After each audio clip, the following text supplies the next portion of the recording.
Okay, hi there. This has to be a real quick video. I've got to pop down to the post office quickly, then go to a barbecue. Somebody just placed an order in on Saturday morning, but luckily in my area in London, post offices are open on Saturday, so go and drop off this nice Benchmade knife. It's the 560 Freak. Someone got that at quite a little discount.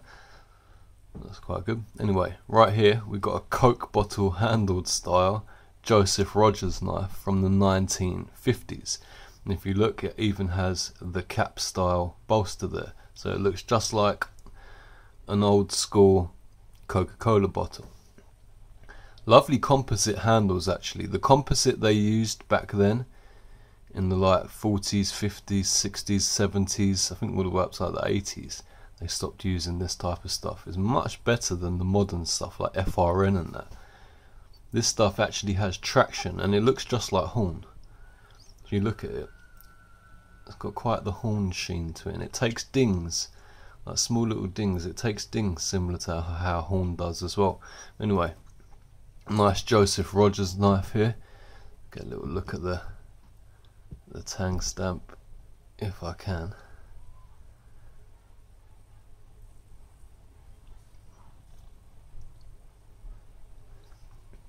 Lovely Warncliffe style sheep's foot, lamb's foot blade there. Look at that. Just under a 3-inch cutting edge, like 2.5-inch cutting edge there. Lovely walk and talk action. Lovely walk and talk action on it. It's almost like it was just made recently. Very smooth. It's not just strong, but smooth as well, if you know what I mean. The older ones can tend to be a bit, they get a little bit gritty, because obviously people haven't oiled them. Once you oil them, the grit kind of goes away. But this one, don't know if the previous antique dealer that I got this from oiled the joints, but it is coming fresh. Look at that. Lovely walk and talk. A beautiful example. This is in actually great condition. Like, I don't think anybody will have a problem EDC in this or saying, oh, we need to preserve that. Look at it. Look at the condition it's in. Excellent condition. And as usual with all traditionals, very thin behind the edge. I think picking a traditional knife over a modern knife is very viable even today in the 21st century, simply for the fact that good clean carbon steel takes a wicked edge, and the edge geometry itself is just slicey as all hell. Very viable picks.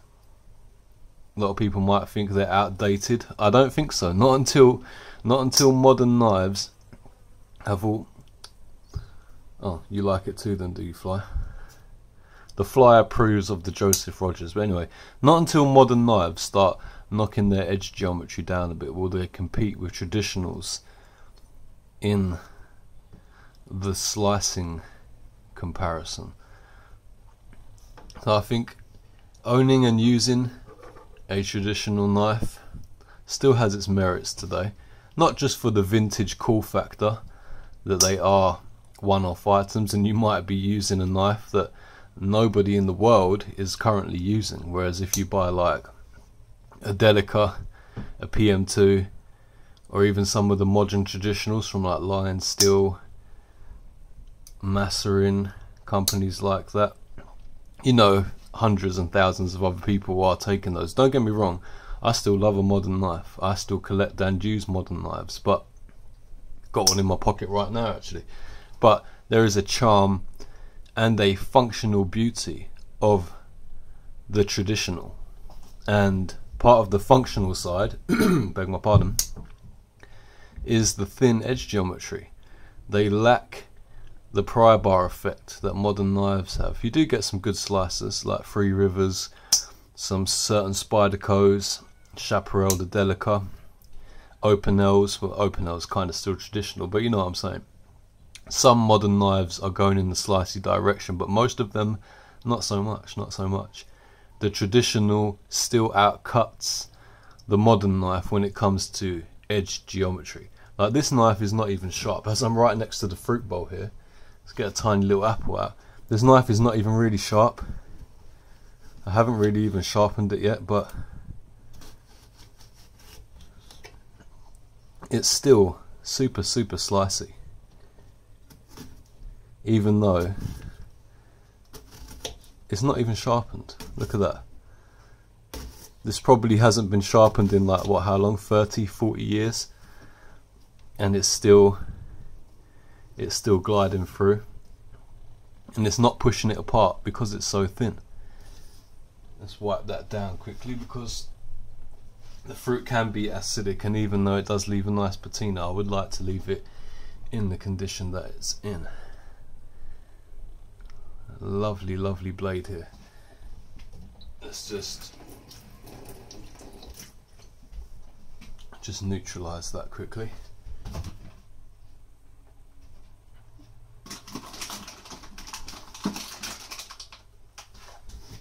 Might think I'm going a bit OCD here, but as these are going up for sale, so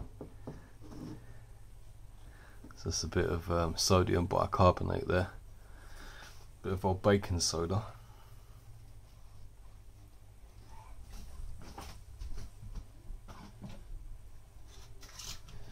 Gonna whack on some food safe mineral oil,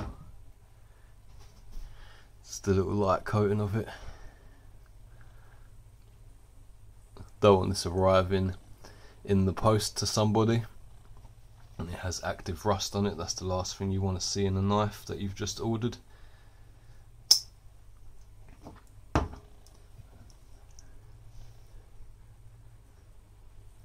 Look at that. That is just beautiful. Now, Joseph Rodgers are one of the best old Sheffield knife companies, I think. There are quite a few notable exceptions, like I tend to stay away from Richards and some of the later William Rodgers stuff. But apart from those two, all of the old ones are pretty good. You've got John Petty and Son, you've got Wostenholme, you've got Taylor's Eyewitness, which I'm a very big fan of. You've got Joseph Rodgers, you've got John Butler. You've got a lot of very notable knife makers. There's only a couple that I really stay away from. Like, I've noticed the quality of the Richards knives and not really up to par with the other big ones. Got a few smaller ones as well, but I would say the 4 best Sheffield old cutlers are George Wostenholme, Joseph Rodgers, John Petty and Sons, Taylor's Eyewitness. Those are like the cream of the crop in my eyes. Your opinions obviously may differ, but I do love me some Joseph Rodgers, some Taylor's Eyewitness, some Wostenholme, and some Petty and Sons there. Look at that, gleaming from just that little coating of oil on it. This is just a beautiful example. I was tempted to keep this one myself because of the condition it's in and the way that the walk and talk feels. It's just so smooth. It's hard to really demonstrate it on camera apart from just kind of showing you slowly. I noticed that about old traditionals as well. A lot of the modern traditionals, they have a very aggressive half stop, so it's more like a 2-stage opening, but the old traditionals, they kind of glide through the half stop as if they weren't really there. Is a half stop really needed on a knife? If you're a studier, a purveyor, or even own a few antiques, you would see that people back in the 1800s and 1900s, they didn't typically go for a half stop. There was not many knives with an aggressive half stop. You get a couple with like a slight half stop. You can kind of stop this one anywhere that you choose. But modern knives have, modern traditionals I'm talking, have a very aggressive half stop. So it's like dunk, dunk, and it's kind of like a 2-stage affair, where this, you can stop it there, but well, hey, See, the walk and talk and spring is so strong it jumped out of my hand. Look at that.